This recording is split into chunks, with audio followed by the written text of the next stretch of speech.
1 week season. And welcome in, OWS fam. So glad you are with us. We are back in the DFS lab. It is Friday, November 8th, and just a couple days away from getting week 10 underway. As always, the show presented by 1 week season. And the purpose of the show, build a lineup on DraftKings and use it as a way to talk through the upcoming slate.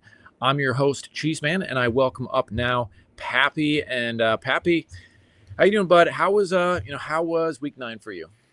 It was a rough week. You play DFS as long as I have, you're going to have some injury-riddled weeks, and it was one of them. If you remember the receivers that we built on this show last week, it was Olave, London, and Brown. So, well, none of them survived, and those are always rough weeks because those are some of your core players, and they get hurt. It's like ruined your whole Sunday. You don't even feel like the reason to watch the games anymore. You have your other players do well, and you're like, well, it doesn't even matter because I have 3 injured receivers, all throughout my lineup. So, you're gonna have some of those when you play. I do love thinking back to the original days of DFS when they used to advertise like, come over from yearly fantasy football because injuries don't matter in DFS. Like, you don't lose a player all year like you do in yearly and ruin your year. Like, well, you just kind of lose when you get injured in DFS, but Yeah. Is what it is. It happens. It's part of the game. And, last night I was all over Jamar Chase props and ladder and, really good night last night, just betting on Jamar Chase to score and get a bunch of yards and Burrow to throw for a bunch of yards. So same thing I did on that game the first time they played. It's like just bet Jamar Chase overs against the Ravens and profit. So, made a lot of what I lost back last Sunday, last night. So, yeah, take the win. Yeah, yeah, we've talked about this, and I talked about this, I think, with Stat ATL on Thursday's show, which you can check that out if you want. But the wide receiver 1 against the Ravens has just smashed so many times this year. And so I didn't really play that much last night, but I just threw in one lineup with a Jamar Chase captain build and ended up cashing like 2.5x my entry fee. Yeah, man, I mean, that was definitely the way to go. But I hear you on week 9. I was not hit by the injury bug. As bad as you, unless you want to consider the entire Dallas Cowboys offense an injury, because I had CD Lamb in every lineup. I guess I'm committed at this point, man. Like, I've already lost 3 weeks solely basically because of CD Lamb. And so, at this point, if I lose 2 more, what does it even matter? This year I might as well just keep playing him. Of course, obviously he's out right now, so I definitely won't be playing him until he comes back. But yeah, man. Not a great week for me either.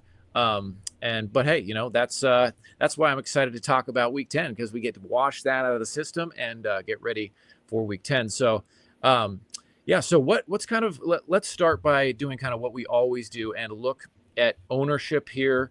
This is the ownership on 1 week season. Where do you want to start? Just looking at overall? Do you want to start with looking at like a certain position?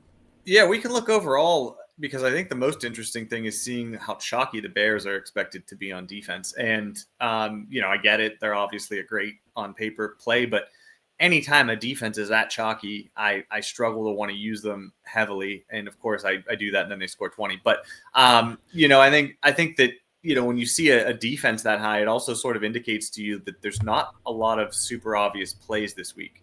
And I would say that this is a difficult week. I thought last week was somewhat difficult too, but really I can't evaluate my teams fairly because they all just had injuries. But this week, it's like, again, I think it's probably even tougher than last week, because where do you really want to go? I mean, you see Aaron Jones up there and 33% ownership on Aaron Jones. And yeah, he's mispriced for his role, but the Jags were pretty good against the run until Saquon Barkley just, did Saquon Barkley things. I mean, when you're reverse hurdling people, it's kind of another level of what are you supposed to do about that? So I think that, do we think that their run defense is bad now because Saquon is Superman? Feel like their run defense is probably still okay. It's a better passing game matchup. So it's interesting to me that, we see the projected turbo chalk there of Aaron Jones, and we don't see as much ownership on, say, like Justin Jefferson, who I think is down around 10%. So that's interesting. Again, when you sort of look at it, it's like looking at the top of those names. There's really no one there that I feel like is a guaranteed smash. And oftentimes when you look at the top of ownership, there's at least 1 or 2 guys where you're like, all right, I get it. That guy's chalk because it's just a pristine matchup and he's going to get all the work. And okay, so he's chalk. There's no one really there that's like that. I mean, even Ladd at what 19%? Like, is Ladd really that good of a play? Yeah, with that his price too. I mean, I think he's had one game where you would really have been hurting for not playing him, as JM likes to say, and a lot of people on 1 week seasons. So, yeah, I mean, he's a fine play, and but is he going to have like a tournament worthy score? And how many 30+ point scores are we going to have this week is another question. But yeah, I'm with you, man. I mean, and you kind of look like, the only real value plays below 4K I'm seeing so far, besides the Bears defense, are tight ends, which is really just kind of indicative of what we've been seeing. Just there's not a lot of great receiver value in the way that the prices are being put together. Yeah, or really running back value. I mean, it's almost become the last couple of weeks where 5.5K is almost like a threshold of you're basically paying that at running back if you want to have any chance. And realistically, you're probably paying into the 6Ks to get a guy who you think can put up a good score. So there's not been like this guy's going to get all the work and he's a backup, or he's a passing game back that's going to see 8 targets and he's only 4.8K or so. Like that guy doesn't really exist this year. So, it's been interesting trying to make it work. Yeah, here's the quarterback ownership. So just to give you a sense of where people are looking to go, Brock Purdy at Tampa Bay, Justin Herbert, Aaron Rodgers, which at 5,700. Just, I mean, will Aaron Rodgers have a big game? Who knows? But you never know if that stat could work. I mean, I kind of like Patrick Mahomes a little bit this week and might play a little bit of him, just thinking maybe Kansas City will. Denver's a very tough matchup, so it's a risky play, but maybe they'll put up points. But I mean, that's kind of what you see. Any thoughts on the quarterback ownership? Yeah, I mean, my favorite QB is Purdy, and I guess he's going to be the most highly owned, and he sort of makes sense in the match. I think that game has the highest total, although there's really no super strong totals, I don't think. But I think that one's the highest, around 50. And so he's my favorite on paper quarterback. But if I'm going to go away from him, I mean, if you look at the list of guys below him, like, I could make a case for really any of them sort of equally, but they all have a lot of flaws. I mean, Herbert, it's not the easiest matchup in the world, and also probably going to be a lot of running in that game, in a game they can control. Rodgers has not looked very good. He's on the road against a Cardinals team that has been playing better.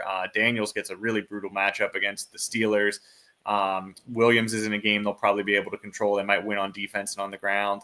Darnold, are the Jags going to be able to fight back? I mean, Wilson, the Commanders' defense has looked a lot better. I mean, Mahomes, it's a tough matchup. There's nobody there who's just screaming at you, like, get me in your lineups.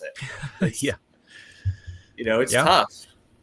It is, dude. It is. Well, cool. Anything else you want to hit in terms of ownership before we jump into the build?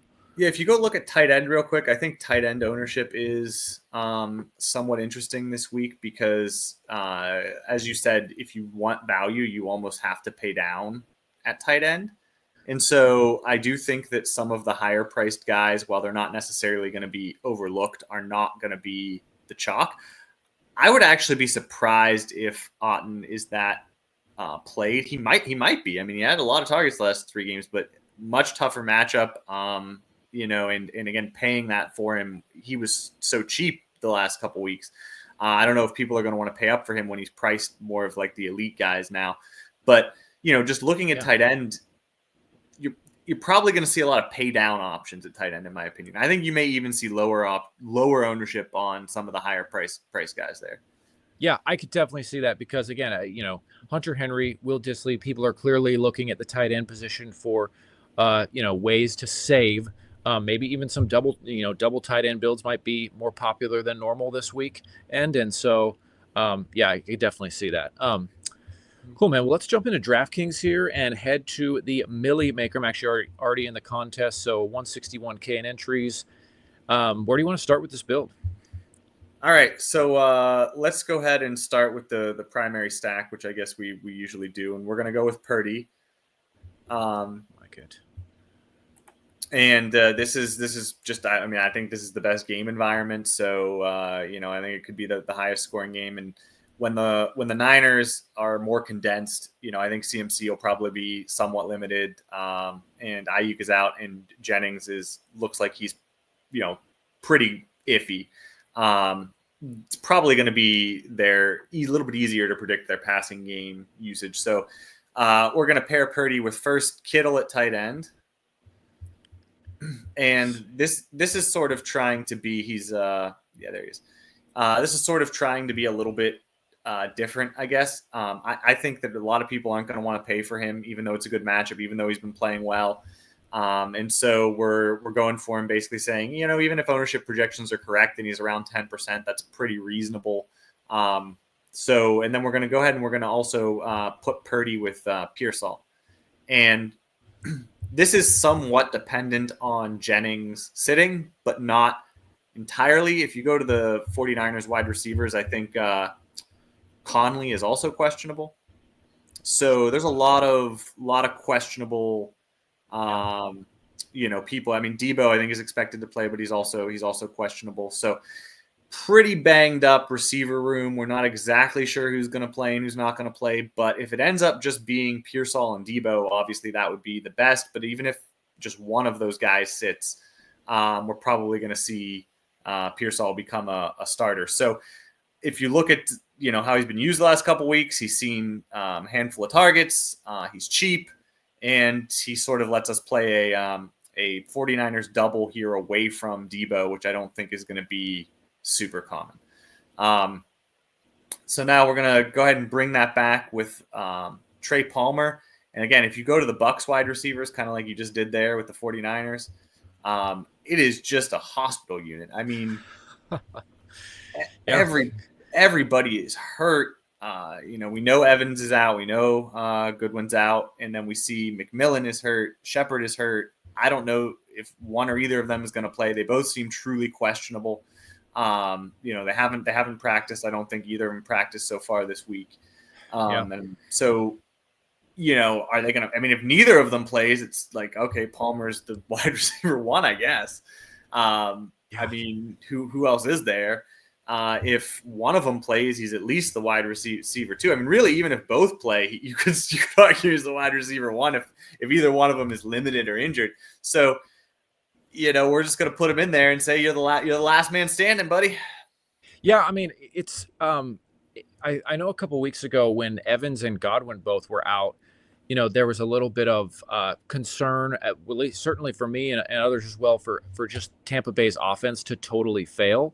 And even if they do fail, they still have to throw to someone, but they really haven't so far. I mean, even on the road against the Chiefs, at Arrowhead, a tough place to play, they still put up, they really put the Chiefs had to be the ones that were coming from behind in that game. And so I don't know how Tampa Bay continues to just put up points with this at this point, almost, just a, not replacement level, but just not a confidence inspiring, set of receivers they're running out there right now, but they continue to score, and so will they do it again? I mean, they're at home.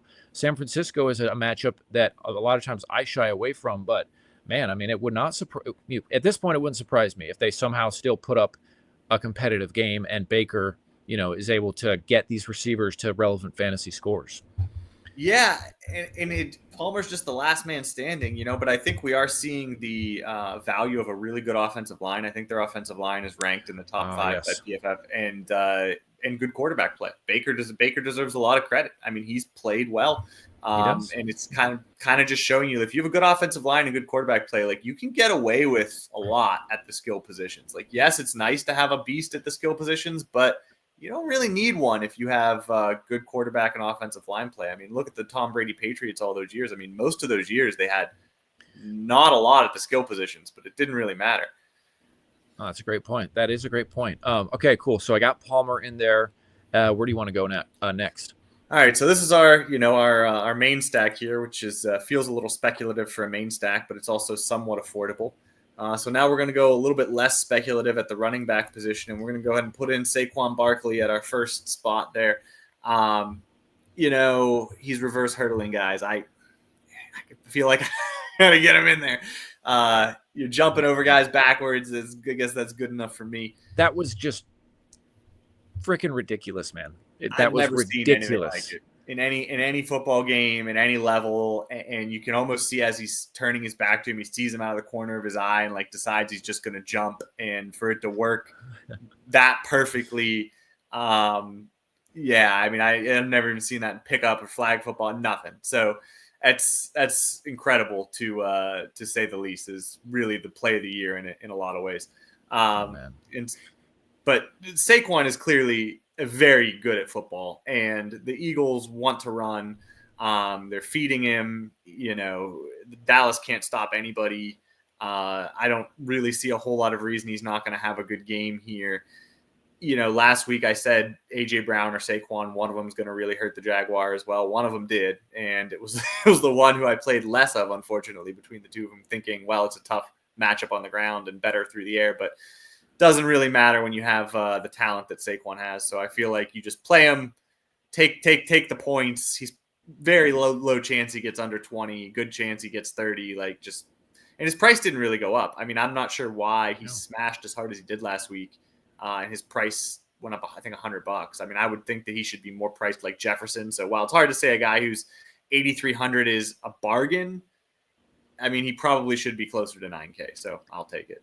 I mean, dude, yeah, gone are the days, man, when we had guys that were almost touching 10K. Maybe DraftKings has just said it. We're going to just not hit that ceiling, but we're going to make things tighter in between 8.3K and 6K basically. Because I remember days when Todd Gurley was 10,000, Michael Thomas was 10,000. There were other guys as well. Cup and was with 9,900 all year. Yeah, Saquon has put up a lot of big games, and so it feels like he would be maybe one of those guys that would be kind of getting close to that price range, but no. So anyway, yeah, of course I like Saquon.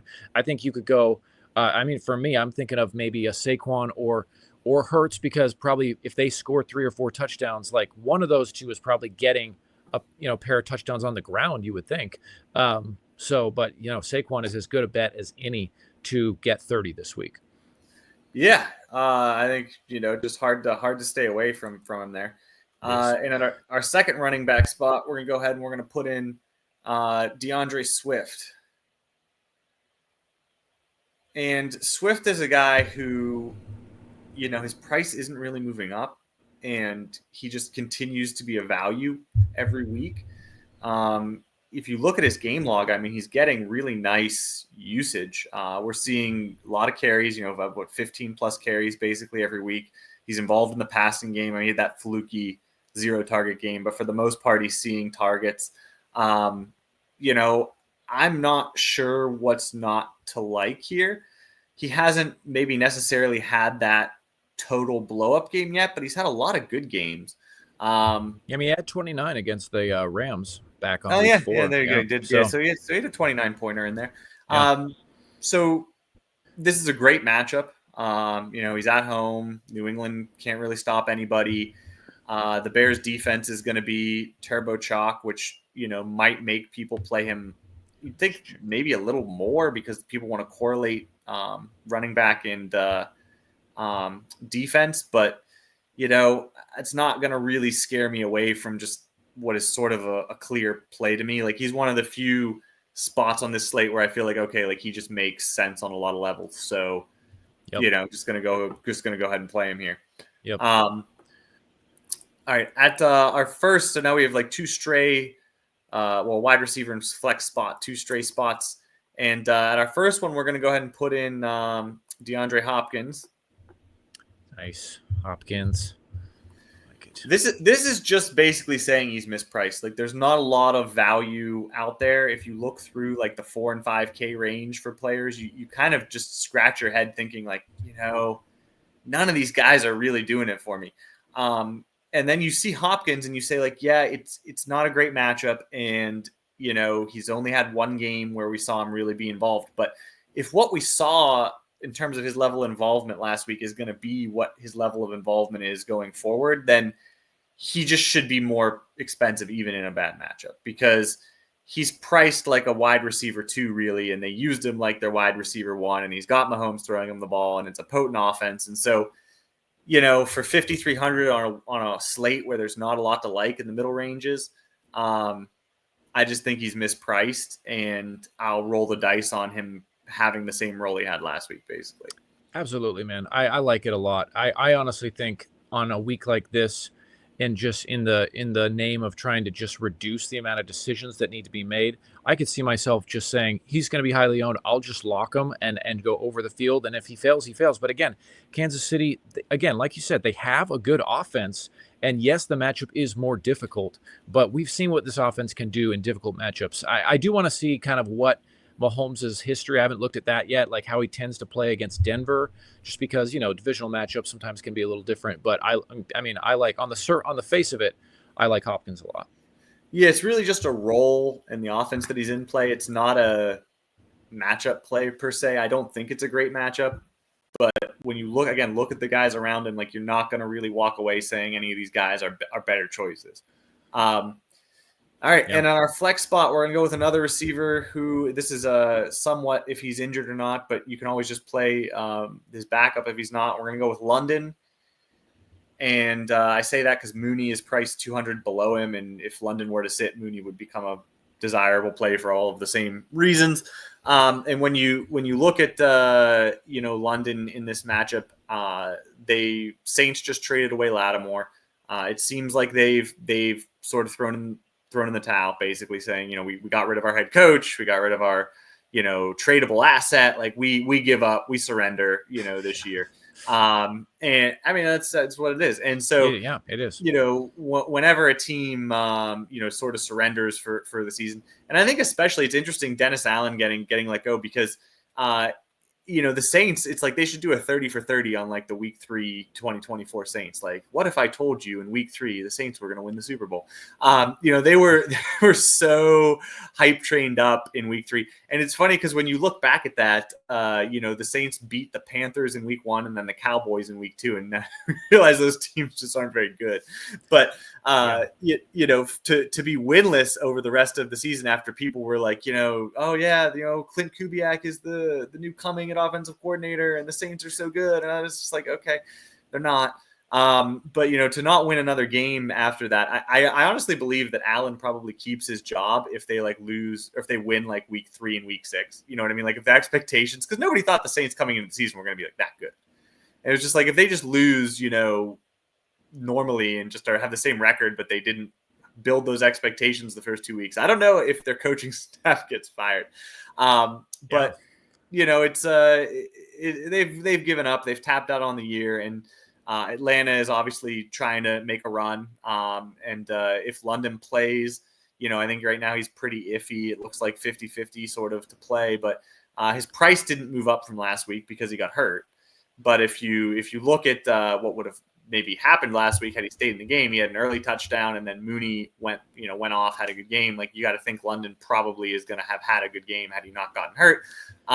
He's still basically the same value that he was last week. It's another matchup that's pretty good against a team that's given up, and he's still 6,700. So I just kind of see a lot of the same value that I saw last week. And am willing, health granted, willing to go back to the well. Hopefully he won't get hurt again. Yeah, man. Yeah, roll the dice. Absolutely. Okay, so that leaves us, with I'm guessing you're going to go with the Jags here, unless you are thinking of playing a defense against one of your offensive players in your lineup. Good. Which I'm sure you aren't. Just looking at that now, you can kind of figure out where I'm going. But good guess. Yeah, we're going the Jaguars. Going with our customary cheap defense here. And, not as if I think that the Jaguars are world beaters, but they've actually been an okay fantasy defense. They have gotten a little bit of pressure. They give up a lot of points, but they do get some sacks. They do get some turnovers. And they're at home. And the Vikings are not really the type of team that crushes teams necessarily. Like, they win and they sort of suffocate teams. But I don't necessarily think that they're going to put up, 50 against the Jags. I also think that because Lawrence is out, we'll probably see a conservative game plan from the Jags that will lessen the chances of them losing by 50. And they're so cheap that all you really need them to do is hang in there.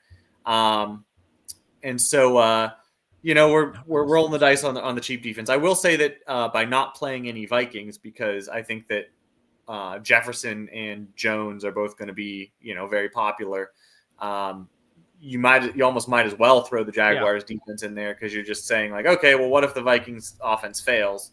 Maybe the Jaguars defense has a good game, and then those chalky Vikings pieces hurt everybody else. So that's the other part of not playing a Viking and putting in the Jaguars defense, is hoping to get that part right. No, it's definitely not the craziest idea, really. I mean, how many times this year has a chalky offense failed, when we thought they were going to do well, and playing the defense would have been optimal? I mean, I'm just thinking of week 3, when the Cardinals were at home against the Commanders and ended up scoring like 14 points. And we talked about that on the show, about how the Cardinals decided to just run the clock out, even when they, could have still thrown.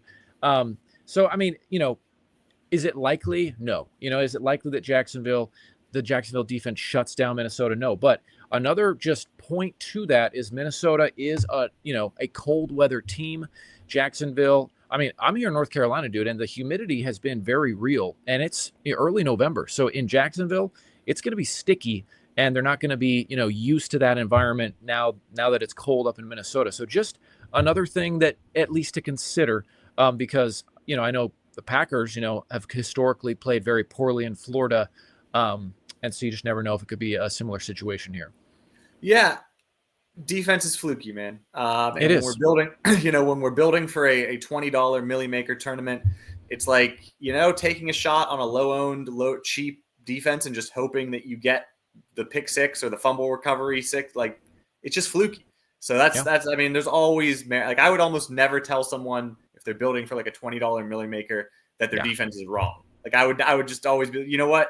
You can really take a shot on any defense and hope that they get the defensive touchdown. I would say if you're building for a $20 Millionaire Maker only, like if the Bears defense is going to be 30%, that's a good place to pivot, obviously, because it's such high variance on defense. But, if you're building for smaller fields, then the Bears defense is going to make more sense. So it all depends on what you're playing in. But if you're in a $20 Millionaire Maker, man, like take your swings on defense and just hope. Shoot your shot. Absolutely. Cool, man. So this is the lineup we finished with. And for those of you listening on the podcast, Purdy at quarterback, and paired him with Ricky Pearsall and George Kittle, and then the bring back of Trey Palmer. And then at the running back, Saquon and DeAndre Swift, DeAndre Hopkins at a receiver, Drake London at the flex, and then the Jaguars defense. Papy, great stuff as always, man. Anything else you want to add before we ship this one? I'm excited for this week. Like I said, I felt like last Sunday was like a lost week because, you have early injuries and you kind of just say, I'm already dead no matter what. So this week will probably be better. That's right, man. That's right. It's a lot of times the bounce back is a real thing. So anyway, thanks for joining us, Papy, guys. Good luck for week 10, and we will catch you next time on the DFS Lab. See you, Papy.